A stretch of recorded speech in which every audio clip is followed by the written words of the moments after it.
తెలంగాణ రాష్ట్ర ఏర్పాటు కోసం 4 తరాల ఉద్యమం జరిగింది. ఇడ్లీ సాంబార్ గో బ్యాక్, 1969 ఉద్యమాలు, ఆ తదుపరి మేధావుల నాయకత్వంలో అనేక ఉద్యమాలు జరిగినాయి. మలిదశ ఉద్యమం జరిగింది. అందరికందరూ చెప్పిన మాట ఏంటంటే Telangana is nothing but a state of weaker sections. ఇది అణగారిన వర్గాలకు నిలయమని చెప్పినటువంటి తెలంగాణ రాకమునుపు కానీ తెలంగాణ వచ్చిన తర్వాత కానీ ఇవాళ ఏనాడు కూడా అణగారిన వర్గాల చేతికి రాజ్యాధికారం మాత్రం రాలేదు. తెలంగాణ ఉద్యమం నడిపినప్పుడు చాలామంది ఒక ప్రశ్నలు ఏమనెత్తింది, అవును తెలంగాణ కోసం కొట్లాడుతున్నారు, తెలంగాణ రాష్ట్రం ఏర్పడితే మళ్ళీ ఎవరి చేతికి రాజ్యాధికారం రావాలి అనే చర్చ జరిగింది. అంటే తెలంగాణ ఉద్యమం జరగాలి, మళ్ళీ అణగారిన వర్గాల కోసం కూడా సామాజిక తెలంగాణ ఉద్యమం కూడా జరుగుతుందని చెప్పి ఆనాడు ప్రవచించినటువంటి మేధావులు కూడా చాలామంది ఉన్నారు. కానీ ఆశించినట్టుగా కాలే. అణగారిన వర్గాలకు సామాజిక తెలంగాణ రాలే, కానీ దోపిడీ చేసుకునే వాళ్ళకి మాత్రం దోచుకున్నంత వాళ్ళకి చెందుతూ ఉంది. ఇది తెలంగాణ రాష్ట్రం ఏర్పడిన తర్వాత కొన్ని బరిదెగించిన సంఘటనలు.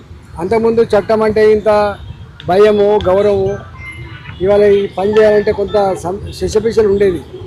కానీ ఇక్కడ బరిదెగించినటువంటి దోపిడీ, ఇవాళ ఇక్కడ ఉన్న వాళ్ళకే అన్ని నడుస్తున్నటువంటి దుర్మార్గమైన వ్యవస్థ మనం చూస్తూ ఉన్నాం. కాబట్టి తెలంగాణలో సామాజిక చైతన్యాన్ని నింపాలనే సంకల్పంలో భాగంగా ఈరోజు కపిల్ భాయ్ గారు, తర్వాత అనేక మంది, మీరు కూడా పోతుందా సార్, సపోర్ట్ చేస్తారు వినోద్ గారు, అనేక మంది ప్రొఫెసర్లు, సరే వారి శక్తి చిన్నగా కనబడ్డా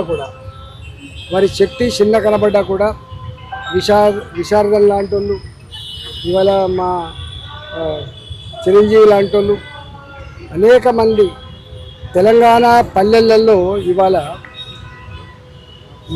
మా జాతికి మా వర్గాలకు అన్యాయం జరుగుతున్నటువంటి ఆక్రోశం దుఃఖం స్పష్టంగా కనపడతా ఉంది.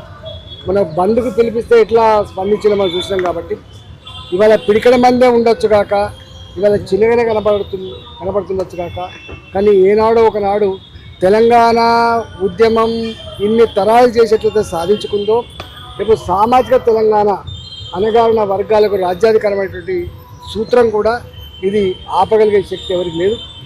ఆలస్యం అవుతుండొచ్చు, కొంత ఒడిదుడుకులకు గురవుతుండొచ్చు, కానీ 100% ఇవాళ ఈ గర్భంలో పుట్టిన ఈ ఆలోచన, సామాజిక తెలంగాణ ఆలోచన తప్పకుండా విజయ తీరాన్ని ముద్దాడి తీరుతుందనే విశ్వాసం